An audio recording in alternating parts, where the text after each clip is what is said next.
नमस्कार, स्वागत है आपका एएनबी न्यूज की विशेष पेशकश न्यूज नाउ में। अपने इस खास बुलेटिन में हम हर उस खबर की बात करते हैं जो आपको जाननी जरूरी है। इस बुलेटिन में हम सभी अहम मसलों का बारीकी से विश्लेषण करते हैं और खबरों के पीछे की सच्चाई आप तक पहुंचाते हैं।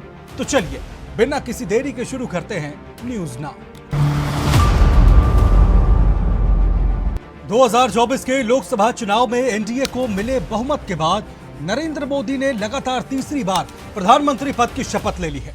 ऐसा करके उन्होंने पूर्व पीएम जवाहरलाल नेहरू की बराबरी कर दी है। पिछले 2 दिनों से लगातार कयास लग रहे थे कि मोदी मंत्रिमंडल में इस बार किस किस को जगह मिलने वाली है और किसका पत्ता कटने वाला है। इन कयासों पर तब विराम लग गया जब दोपहर में शपथ ग्रहण से पहले पीएम मोदी ने अपने संभावित मंत्रियों से मुलाकात की। मोदी सरकार 3.0 के शपथ ग्रहण से पहले पीएम मोदी ने अपने संभावित मंत्रिमंडल के सदस्यों के साथ बैठक की। एनडीए के 22 सांसदों के साथ मोदी ने चाय पर चर्चा की। प्रधानमंत्री की भावी मंत्रियों के साथ मुलाकात के इस वीडियो में पीएम मोदी मंत्रिमंडल के अपने साथियों को दिशा निर्देश देते हुए देखे जा सकते हैं। इस दौरान उन्होंने मोदी सरकार 3.0 के 100 दिन के रोड मैप की चर्चा की और उसे लागू करने के निर्देश दिए। अपनी कैबिनेट के नए सहयोगियों से प्रधानमंत्री ने कहा कि 100 दिन के एजेंडा की कार्य योजना को जमीन पर उतारना है। इसी के साथ पेंडिंग योजनाओं को भी समय से पूरा करना है। प्रधानमंत्री आवास पर 22 सांसदों के साथ हुई बैठक में पीएम मोदी ने सिर्फ 100 दिनों की कार्य योजना ही नहीं बल्कि अपनी सरकार के 5 सालों के रोड मैप की भी चर्चा की। उन्होंने कहा कि सभी मंत्री सरकार के 5 सालों की कार्य योजना के लिए जी जान से जुट जाएं। पीएम ने कहा कि उनकी सरकार का लक्ष्य साल 2047 तक भारत को पूरी तरह विकसित बनाना है। आइए अब आपको बताते हैं कि पीएम के साथ इस चर्चा में कौन कौन शामिल हुआ। बैठक के लिए प्रधानमंत्री आवास पहुँचे सांसदों में सर्बानंद सोनोवाल, चिराग पासवान, अन्नपूर्णा देवी, मनोहर लाल, शिवराज सिंह चौहान, भागीरथ चौधरी, किरेन रिजिजू, जितिन प्रसाद, एचडी कुमारस्वामी, ज्योतिरादित्य सिंधिया शामिल थे। साथ ही निर्मला सीतारमण, रवनीत बिट्टू, अजय टम्टा, राव इंद्रजीत सिंह, नित्यानंद राय, जीतन राम मांझी, धर्मेंद्र प्रधान, गजेंद्र सिंह शेखावत, हर्ष मल्होत्रा, एस जयशंकर, CR पाटिल और कृष्णपाल गुर्जर को भी निमंत्रण भेजा गया था। बेगूसराय से बीजेपी के नवनिर्वाचित सांसद गिरिराज सिंह ने पीएम मोदी का उन पर विश्वास जताने के लिए धन्यवाद किया है। साथ ही भारत को विकसित राष्ट्र बनाने का संकल्प भी दोहराया है। मोदी जी को धन्यवाद देंगे कि उन्होंने विश्वास व्यक्त किया। अभी प्रधानमंत्री के साथ आप लोग मिले थे, बैठक में क्या कुछ बातचीत हुई, क्या दिशा निर्देश दिए गए प्रधानमंत्री की तरफ से? बस विकसित राष्ट्र बनाना है भारत को, इसके सिवा और कोई संकल्प ही नहीं। प्रधानमंत्री ने बीते दिनों जो बातें कही थी, जो मीटिंग हुई थी 100 दिनों की कार्य योजना को लेकर, उससे जुड़ा कोई निर्देश दिया गया था? बस विकसित राष्ट्र बनाना है, यही एक मूल मंत्र है। उसके लिए 100 दिन, 365 दिन, सारे दिन काम करना। विभागों को लेकर कुछ बातचीत हुई, क्या आपने जो अभी तक काम किया उसी विभाग में आगे बढ़ेंगे? विभाग कोई नहीं, जो विभाग होता है वही महत्वपूर्ण होता है। अभी जैसा हम अगर देखें बिहार को लेकर, बिहार में जो मंत्रियों को लेकर कई नाम उसमें सामने हैं, आपको लगता है कि बिहार को प्रतिनिधित्व के मामले में स्थान मिला?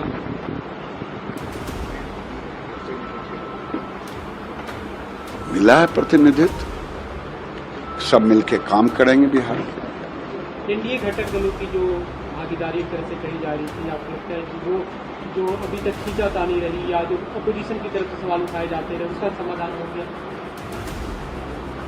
पता नहीं आप किस समाधान की बात करते हैं, मुझे नहीं समझ में है। एनडीए है, एनडीए था, एनडीए रहेगा। सर एक अंतिम सवाल, अभी जो आपने जो कांग्रेस पार्टी की तरफ से जो सवाल उठाए जा रहे थे सीटों को लेकर कि बीजेपी जिस संकल्प को लेकर चल रही थी वो संकल्प पूरा नहीं हुआ और एक तरह से वो सफलता नहीं मिली भारतीय जनता पार्टी को। राहुल गांधी से नहीं पूछे, उन्होंने वो कहते थे 100 सीटें नहीं मिलेगी। अपने 10 साल में 99 नहीं पार कर पाए, पहले उनसे तो पूछ लीजिए। अपना कोई आपने टारगेट फिक्स किया, क्या कुछ काम करेंगे? काम करना है यार, काम करने के लिए मंत्री बनाए जाते हैं। हरियाणा के पूर्व सीएम मनोहर लाल को भी इस बार मोदी मंत्रिमंडल में जगह दी गई है। उनके अलावा हरियाणा से राव इंद्रजीत सिंह और कृष्णपाल गुर्जर को भी मौका मिला है। मित्रों, प्रधानमंत्री कार्यालय से चाय का निमंत्रण मिला था और स्वाभाविक है कि इस प्रकार की परंपरा प्रधानमंत्री जी हमेशा करते हैं कि अपने काउंसिल ऑफ मिनिस्टर्स के गठन से पहले वो चाय पर बुलाते हैं, उन्हीं को बुलाते हैं जिनको अपने काउंसिल ऑफ मिनिस्टर्स में इंडक्ट करना होता है। सामान्य सूचनाएं थी, कोई बड़ा विषय नहीं था, चाय पी है और सायकाल समय पर सब लोग पहुंचे। कितनी सूचना है, कुछ फॉर्मेलिटीज पूरी करनी होती है, वो फॉर्मेलिटीज पूरी की हैं। बाकी की जानकारियां उन्होंने ये जरूर कहा कि अभी 24 घंटे इसके बाद भी यहीं रुकना है ताकि और भी कोई मीटिंग होगी, कुछ होगा तो वो करें। हरियाणा से साथी कौन कौन था आपका सर? हरियाणा में मेरे अलावा राव इंद्रजीत सिंह जी और कृष्णपाल जी दोनों लोग हैं। सर तीसरी बार आप प्रधानमंत्री बनेंगे, 100 दिन का कार्यकाल महत्वपूर्ण देखने को मिलता है, इस तरह की चर्चा भी बैठक में रही है सर? होता है वो जो आपको पता वो तो नहीं मुझे पता। तो सर ये चीज बता दीजिए, किस तरह की तैयारी होगी, शपथ ग्रहण होगा, तमाम जो विधायकों को बुलाया गया है, मंत्रियों को बुलाया गया है? जानकारी जो प्रबंध व्यवस्था में लोग लगे उन्हीं को पता है। हमको जरूर 4 कार्ड मिले हैं कि उन 4 कार्डों पर हमारे परिवार के लोग, बाकी जो स्टाफ के लोग जा सकते हैं। बीजेपी के वरिष्ठ नेता गजेंद्र सिंह शेखावत को लगातार तीसरी बार केंद्रीय मंत्रिमंडल में जगह मिल रही है। इससे पहले वो 2014 और 2019 में भी केंद्रीय मंत्री बनाए जा चुके हैं। सेवा का सौभाग्य जोधपुर के सम्मानीय मतदाताओं ने, भारतीय जनता पार्टी जोधपुर के कार्यकर्ताओं ने अपने परिश्रम और पुरुषार्थ से दिया। तीसरी बार भारतीय जनता पार्टी के प्रदेश नेतृत्व ने और राष्ट्रीय नेतृत्व ने भरोसा करके लोकसभा का प्रत्याशी बनने का सौभाग्यपूर्ण अवसर दिया। मैं हृदयपूर्वक जोधपुर के मतदाताओं का, भारतीय जनता पार्टी जोधपुर और कार्यकर्ताओं का, राजस्थान प्रदेश नेतृत्व का, देश के नेतृत्व का हृदयपूर्वक अभिनंदन करता हूं, आभार ज्ञापित करता हूं। सम्मानीय प्रधानमंत्री जी ने भी लगातार तीसरी बार मुझे अपनी टीम में शामिल करके देश की सेवा का सौभाग्यपूर्ण अवसर दिया है। मैं सिर्फ इस अवसर पर इतना कह सकता हूं कि जो संकल्प देश को विकसित बनाने का सम्मानीय प्रधानमंत्री जी ने लिया है और जिन वादों को लेकर के हम चुनाव के मैदान में गए थे, हमारा अपना घोषणा पत्र जिसको हम लेकर के गए थे, हम निश्चित रूप से उन सब वादों को पूरा करने, देश की अपेक्षाओं और आकांक्षाओं पर खरा उतरने के लिए हम सब टीम की तरह काम करेंगे, प्रधानमंत्री जी के नेतृत्व में काम करेंगे। प्रधानमंत्री नरेंद्र मोदी ने आज अपने तीसरे कार्यकाल की शपथ ले ली है। इसके साथ ही वो अपने 2 कार्यकाल पूरा करने के बाद पूर्व पीएम जवाहरलाल नेहरू के अलावा लगातार तीसरी बार पीएम बनने वाले दूसरे प्रधानमंत्री बन गए हैं। पिछली 2 बार 2014 और 2019 में बीजेपी को अपने दम पर बहुमत प्राप्त हुआ था, लेकिन इस बार उसे सरकार बनाने के लिए अन्य दलों के समर्थन की जरूरत है। Special desk ANB news. Modi 3.0 का शपथ ग्रहण समारोह राष्ट्रपति भवन में बड़ी शान और शौकत के साथ संपन्न हो गया। प्रधानमंत्री मोदी के साथ एनडीए के 60 से ज्यादा सांसदों ने मंत्री पद की शपथ ली है। देखिए शपथ ग्रहण समारोह की कुछ खास झलकियां हमारी इस खास रिपोर्ट में। मैं नरेंद्र दामोदर दास मोदी ईश्वर की शपथ लेता हूं कि मैं विधि द्वारा स्थापित भारत के संविधान के प्रति सच्ची श्रद्धा और निष्ठा रखूंगा। मैं भारत की प्रभुता और अखंडता अक्षुण्ण रखूंगा। मैं संघ के प्रधानमंत्री के रूप में अपने कर्तव्यों का श्रद्धापूर्वक और शुद्ध अंतःकरण से निर्वहन करूंगा तथा मैं भय या पक्षपात, अनुराग या द्वेष के बिना सभी प्रकार के लोगों के प्रति संविधान और विधि के अनुसार न्याय करूंगा। मैं नरेंद्र दामोदर दास मोदी ईश्वर की शपथ लेता हूं कि जो विषय संघ के प्रधानमंत्री के रूप में मेरे विचार के लिए लाया जाएगा अथवा मुझे ज्ञात होगा, उसे किसी व्यक्ति या व्यक्तियों को तब के सिवाय जबकि प्रधानमंत्री के रूप में अपने कर्तव्यों के सम्यक निर्वहन के लिए ऐसा करना अपेक्षित हो, मैं प्रत्यक्ष अथवा अप्रत्यक्ष रूप से संसूचित या प्रकट नहीं करूंगा। मैं राजनाथ सिंह ईश्वर की शपथ लेता हूं कि मैं विधि द्वारा स्थापित भारत के संविधान के प्रति सच्ची श्रद्धा और निष्ठा रखूंगा। मैं भारत की प्रभुता और अखंडता अक्षुण्ण रखूंगा। मैं संघ के मंत्री के रूप में अपने कर्तव्यों का श्रद्धापूर्वक और शुद्ध अंतःकरण से निर्वहन करूंगा तथा मैं भय या पक्षपात, अनुराग या द्वेष के बिना सभी प्रकार के लोगों के प्रति संविधान और विधि के अनुसार न्याय करूंगा। मैं राजनाथ सिंह ईश्वर की शपथ लेता हूं कि जो विषय संघ के मंत्री के रूप में मेरे विचार के लिए लाया जाएगा अथवा मुझे ज्ञात होगा, उसे किसी व्यक्ति या व्यक्तियों को तब के सिवाय जबकि ऐसे मंत्री के रूप में अपने कर्तव्यों के सम्यक निर्वहन के लिए ऐसा करना अपेक्षित हो, मैं प्रत्यक्ष अथवा अप्रत्यक्ष रूप से संसूचित या प्रकट नहीं करूंगा। मैं अमित अनिल चंद्र शाह ईश्वर की शपथ लेता हूं कि मैं विधि द्वारा स्थापित भारत के संविधान के प्रति सच्ची श्रद्धा और निष्ठा रखूंगा। मैं भारत की प्रभुता और अखंडता अक्षुण्ण रखूंगा। मैं संघ के मंत्री के रूप में अपने कर्तव्यों का श्रद्धापूर्वक और शुद्ध अंतःकरण से निर्वहन करूंगा तथा मैं भय या पक्षपात, अनुराग या द्वेष के बिना सभी प्रकार के लोगों के प्रति संविधान और विधि के अनुसार न्याय करूंगा। मैं नितिन जयराम गडकरी ईश्वर की शपथ लेता हूं कि मैं विधि द्वारा स्थापित भारत के संविधान के प्रति सच्ची श्रद्धा और निष्ठा रखूंगा। मैं भारत की प्रभुता और अखंडता अक्षुण्ण रखूंगा।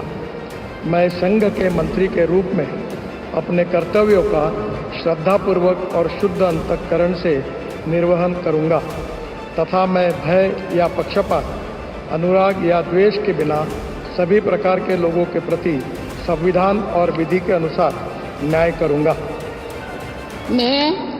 मैं जगत प्रकाश नड्डा ईश्वर की शपथ लेता हूं कि मैं विधि द्वारा स्थापित भारत के संविधान के प्रति सच्ची श्रद्धा और निष्ठा रखूंगा। मैं भारत की प्रभुता और अखंडता अक्षुण्ण रखूंगा। मैं संघ के मंत्री के रूप में अपने कर्तव्यों का श्रद्धापूर्वक और शुद्ध अंतःकरण से निर्वहन करूंगा तथा मैं भय या पक्षपात, अनुराग या द्वेष के बिना सभी प्रकार के लोगों के प्रति संविधान और विधि के अनुसार न्याय करूंगा। मैं शिवराज सिंह चौहान ईश्वर की शपथ लेता हूं कि मैं विधि द्वारा स्थापित भारत के संविधान के प्रति सच्ची श्रद्धा और निष्ठा रखूंगा। मैं भारत की प्रभुता और अखंडता अक्षुण्ण रखूंगा। मैं संघ के मंत्री के रूप में अपने कर्तव्यों का श्रद्धापूर्वक और शुद्ध अंतःकरण से निर्वहन करूंगा तथा मैं भय या पक्षपात, अनुराग या द्वेष के बिना सभी प्रकार के लोगों के प्रति संविधान और विधि के अनुसार न्याय करूंगा। मैं मनोहर लाल ईश्वर की शपथ लेता हूं मैं विधि द्वारा स्थापित भारत के संविधान के प्रति सच्ची श्रद्धा और निष्ठा रखूंगा। मैं भारत की प्रभुता और अखंडता अक्षुण्ण रखूंगा। मैं संघ के मंत्री के रूप में अपने कर्तव्यों का श्रद्धापूर्वक और शुद्ध अंतःकरण से निर्वहन करूंगा। मैं भय या पक्षपात, अनुराग या द्वेष के बिना सभी प्रकार के लोगों के प्रति संविधान और विधि के अनुसार न्याय करूंगा।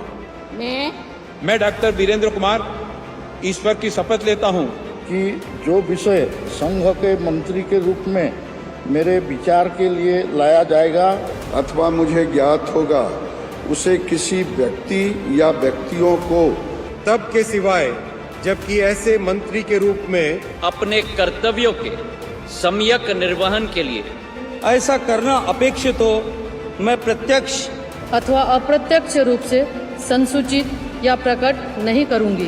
लगातार तीसरी बार भारत के प्रधानमंत्री बने नरेंद्र मोदी पर कांग्रेस लगातार सवाल खड़े कर रही है। पार्टी के वरिष्ठ नेता जयराम रमेश ने पीएम मोदी पर निशाना साधते हुए कहा कि पीएम मोदी एनडीए के नेता नहीं बल्कि नरेंद्र डिस्ट्रक्टिव अलायंस के नेता चुने गए हैं। वो पूरी तरह से कमजोर 1/3 प्रधानमंत्री हैं जिनके पास अब कोई वैधता नहीं है।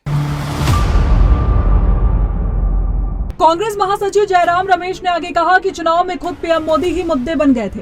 उन्होंने खुद को मुद्दा बनाया और खुद को भगवान घोषित किया। पर मैं कहूंगा कि 2024 के चुनाव नरेंद्र मोदी के लिए एक व्यक्तिगत हार है, एक राजनीतिक हार है, एक नैतिक हार है। प्रचंड बहुमत उनके खिलाफ गया है और हमेशा चुनाव के प्रचार में 42 जिलों में उन्होंने कहा था मोदी ही मुद्दा है, मोदी ही भारत है, मोदी ही गारंटी है, मोदी कहता है, मोदी बोलता है, मोदी वादा करता है। यही तो कह रहे थे ना।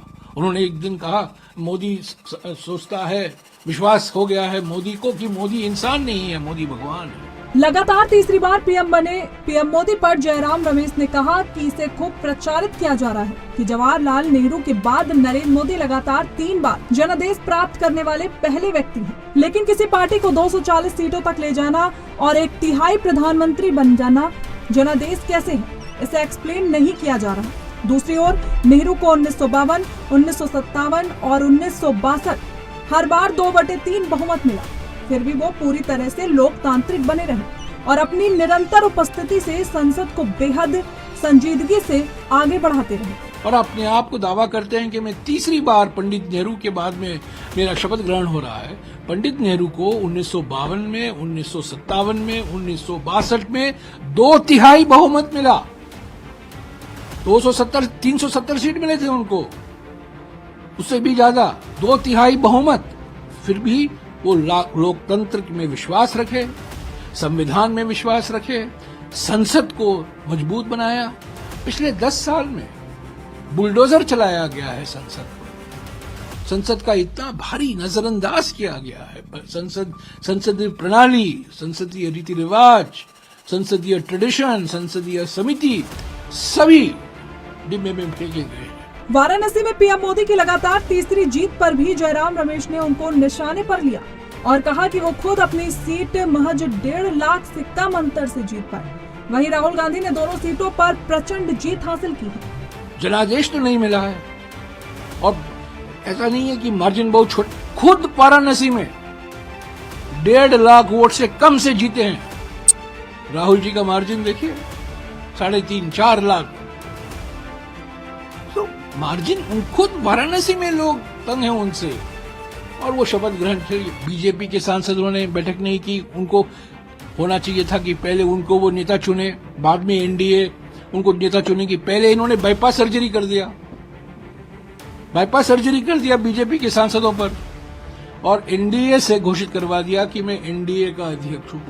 वहीं कांग्रेस के लगातार हमलों के बीच मध्य प्रदेश के पूर्व गृह मंत्री और बीजेपी नेता नरोत्तम मिश्रा ने कहा कि विपक्ष के लोग वे देश में भ्रम फैलाकर भी वोट हासिल कर पाए हैं।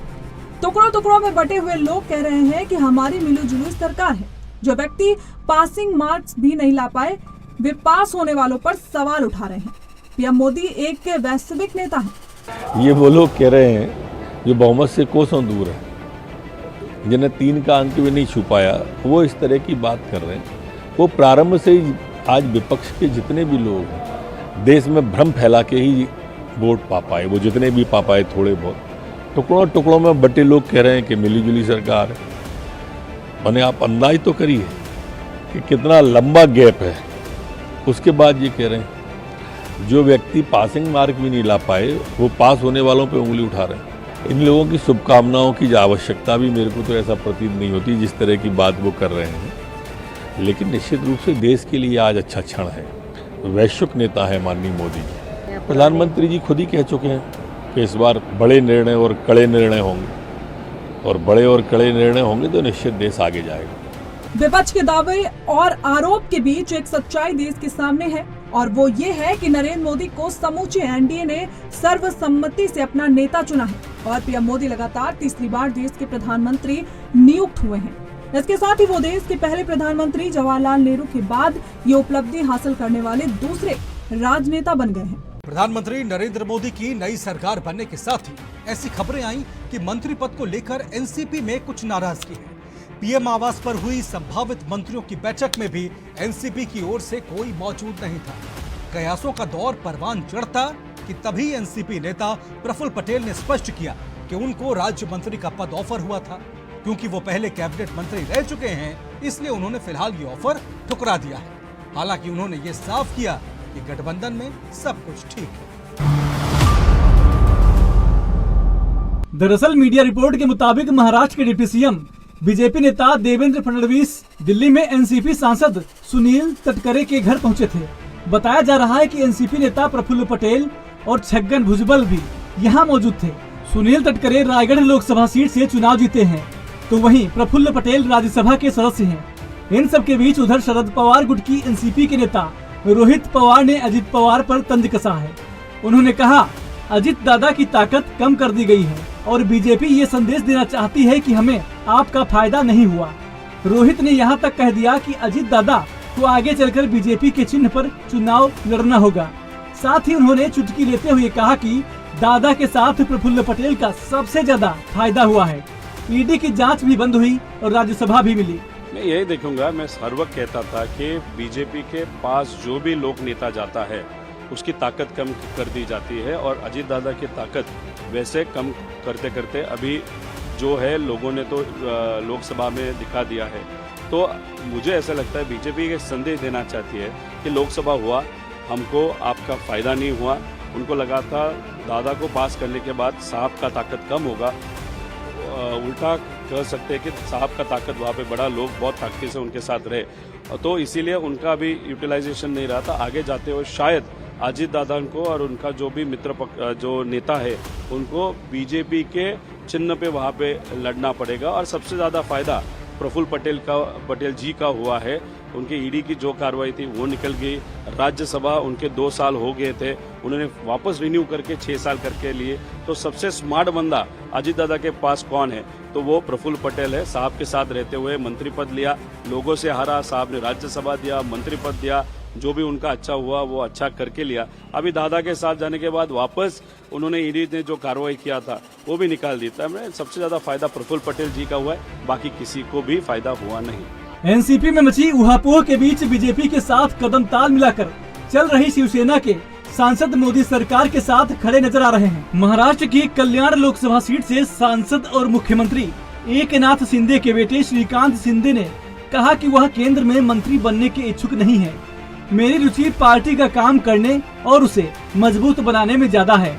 आपको बता दें कि श्रीकांत शिंदे इस बार कल्याण लोकसभा सीट से लगातार तीसरी बार जीत कर आए हैं और शिवसेना एकनाथ शिंदे गुट ने हाल ही संपन्न हुए लोकसभा चुनाव में महाराष्ट्र की 7 सीट जीती हैं। तीसरी बार जो है एनडीए की सरकार बनने जा रही है। माननीय इस देश के प्रधानमंत्री नरेंद्र मोदी जी फिर से तीसरी बार इतिहास बनाने जा रहे हैं। लोगों ने 10 साल जो हम लोग ने काम किया एनडीए के माध्यम से, मोदी जी ने जो काम किया उसके ऊपर विश्वास रख के फिर से एनडीए की सरकार को लोगों ने चुना है।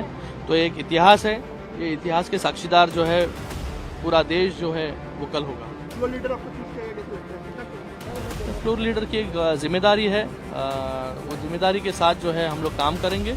सभी एमपीज को साथ में लेके सभी पार्टीज से जो है समन्वय रखकर और शिवसेना का परफॉर्मेंस पार्लियामेंट में, लोकसभा में कैसे अच्छा हो, इसके लिए पूरी जी जान से जो है कोशिश करेंगे। वहीं इस बीच एनसीपी के वरिष्ठ नेता प्रफुल्ल पटेल ने कहा, हमें राज्य मंत्री स्वतंत्र प्रभार के बारे में सूचना मिली, लेकिन मैं स्वयं भारत सरकार का कैबिनेट मंत्री पहले रह चुका हूं। हमें खुशी है कि उन्होंने हमें सूचना दी, लेकिन मेरे लिए यह पद लेना थोड़ा कठिन है। जो अटकलें लगाई जा रही हैं, वह गलत है, कोई मतभेद नहीं है। हमको राज्य मंत्री स्वतंत्र प्रभार के बारे में सूचना मिली, लेकिन मैं स्वयं भारत सरकार का कैबिनेट मंत्री पहले रह चुका हूं और इसलिए हमने उनको यही कहा कि भाई देखिए, ये आपने जो ऑफर दी है, हमें खुशी है कि आपने हमको एक सूचना भेजी, लेकिन मेरे लिए थोड़ा ये कठिन है कि हम ये पोस्ट को हम पूर्वी में मैं कैबिनेट मंत्री रहे कारण मैं नहीं स्वीकार कर सकता। इसमें कोई ऐसा मतभेद नहीं है, कोई मतलब जो भी कोई अटकलें लगाई जा रही, ऐसी कोई भी बात नहीं है। सब कुशल है, सब ठीक है। दरअसल अजित पवार दिल्ली में एनडीए की बैठक में शामिल हुए थे और इस दौरान उन्होंने मंच से कहा था कि एनडीए के नेता के तौर पर पीएम मोदी का समर्थन करते हैं। बता दें कि महाराष्ट्र में बीजेपी नेतृत्व वाले महायुति को इस बार के चुनाव में भारी नुकसान हुआ है। इस गठबंधन में शामिल बीजेपी को 9 सीट मिली हैं, जबकि एकनाथ शिंदे की शिवसेना को 7 सीट और वहीं अजित पवार गुट की एनसीपी को महज 1 सीटें मिली हैं। वहीं दूसरी ओर कांग्रेस की अगुवाई वाली महाविकास अघाड़ी को चुनाव में 30 सीटों पर धमाकेदार जीत मिली है। Special desk NV news. तो इसी के साथ हमारी इस खास पेशकश में आज के लिए फिलहाल इतना ही। मुझे दीजिए इजाजत। नमस्कार।